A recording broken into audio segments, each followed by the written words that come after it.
This is Shaun Sport in podcast form. Just going to start off with a bit of UFC yesterday, and a guy called Themba Gorimbo.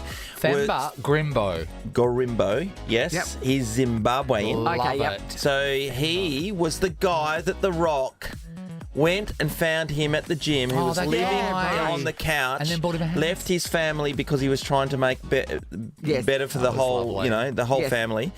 And The Rock saw all this on the Instagram and went there and bought him a house, gave him the keys, settled him into this nice joint, and said, and he was so appreciative. It was a beautiful story. Yeah. It was so great. Anyway, what has he done? Well, no, he jumped in. How many people has he murdered? We're milkshake ducking this guy right now. Well, for the first time in 3 years, he had a victory at the UFC just over the night. So he did that, so it's not something bad? Yeah, it only took him inside of a minute to be able to win the fight that he won. And as we know, his life's changed for the better. And this is what he had to say directly afterwards. Firstly, I want to thank God. I want to thank God for this victory. And then my man, Dwayne Johnson, wherever he is, brother, love you. You changed my life in a better way, and I'm going to change someone's life every single day. Next week, I'm in Zimbabwe, changing people's lives because of you. Oh, that's so lovely. sweet. Now, in another dimension where your story was going to be the fact that he did something terrible. So say you've bought a house for somebody because you thought they're so great and they're struggling, you want to do something beautifully, hypothetically, and then that person goes on a murdering spree. Afterwards, what do you do? Do you take the house back? Can you? If you've bought it in their name, you can't. Because then retroactively, really, you've bought a murderer a house. Yeah, so because the people that plan more murders. Well, obviously, everyone's coming for The Rock then because he backed this guy in. But that didn't happen. It's great. No. More people should not get murdered. That's great. It is great. So it's great that he was saying that he was off to Zimbabwe and he's going to help a lot of people out when he can. He can make a big and you know difference. what? I think over there's a lot of people that you meet who are Africans, and one of my great mates, Tom, down the road here at the gym, he is that person too. His life changed by coming to Australia and coming to Perth. His life changed, and his number one goal is to change as many people's lives as he can around him, and he does that on a daily basis almost. So I love that. They're so great. They're so great. Thinking of other people all the time. And also, like, you can tell how appreciative he is and how appreciative we sort of aren't. Yeah. We get we're sort of used to it. we're We take it used for to granted. everything, you know? So, no doubt about it. And lastly, the Perth Wildcats were back in action yesterday because they were retiring Damien Martin's jumper, 53 up in the rafters. Yeah. Amazing. His horse won the day before, so he'd have been up and about. I thought this is all pointing to a great Wildcats victory It was his mum's birthday as well, and she was there. Yeah, Yes. so they put the horse and his mum up in the rafters as well they to did. celebrate them. I mean, to really be Tough thorough. defeat, though, up there. They lost by 11 It points was yesterday. a shock. They could not land a three-pointer to save themselves, and the New Zealand Breakers did a lot, and it's just like, it was heartbreaking. Two out of the last three games, no? I thought three-pointers were things that, like, basketballers got used to just jagging. Yeah. Jacking. You know, in the NBA, guys are shooting well over 40 to 50%. Not over 50% generally, but between 40 and 50% three-point land. So that's how good they This are. is how bad the Wildcats were going yesterday. Bryce Cotton was missing free throws. Yeah. Repeatedly. It happened repeatedly. And it's like, that never happened. He got flustered by the defence again. You'd put your house on it. They've lost 2 out of their last 3 games. Now, going into the finals, which isn't two fast, at home too. Both away. And the keys to these games are the opposition are really double-teaming Bryce, and no one's able to hit the other shot. They've got to find a way very quickly because going into finals, it's all defence. So you're just going to go straight to Bryce Cotton if Nathan's Bryce Cotton. I am. He can.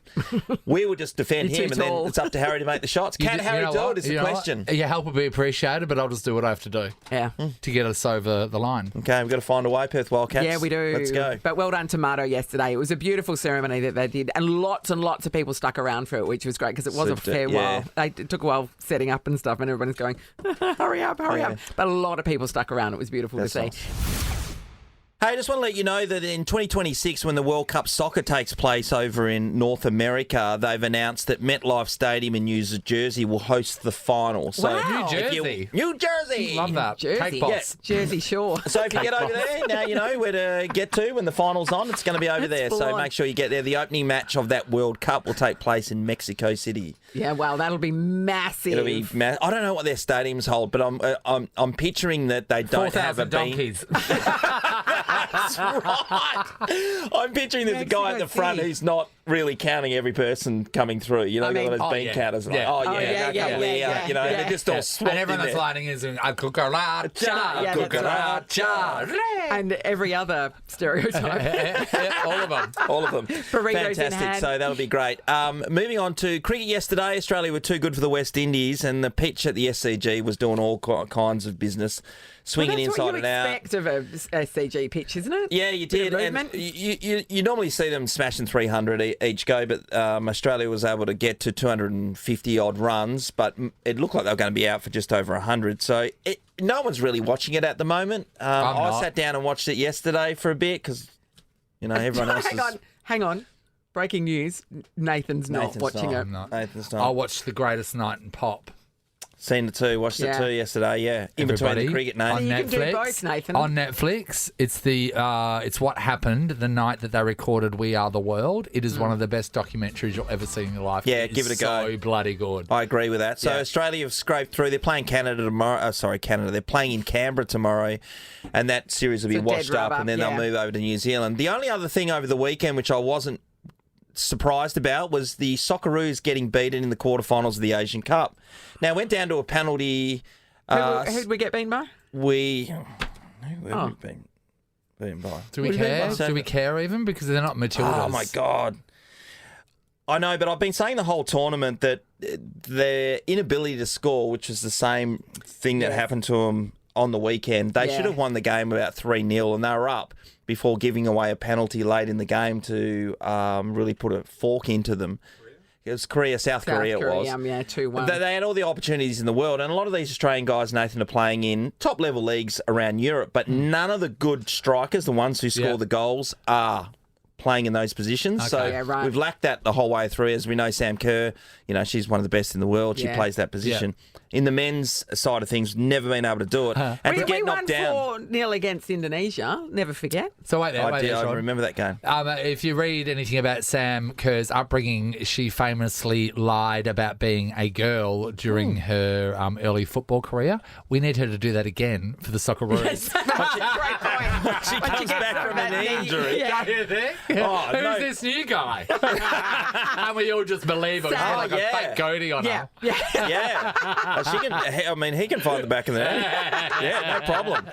So that was a bit disappointing finish. They have got an opportunity now to just put that aside and just qualify for the World Cup, which they will do. Yeah, they will. But unless they can find people who can score. It's going to be the same old story for the Socceroos. They hopefully will get draws or maybe a 1-1 and then get knocked out somewhere before we start the final. Shaun Sport is a Nova podcast. For more great comedy shows like this, head to novapodcast.com.au.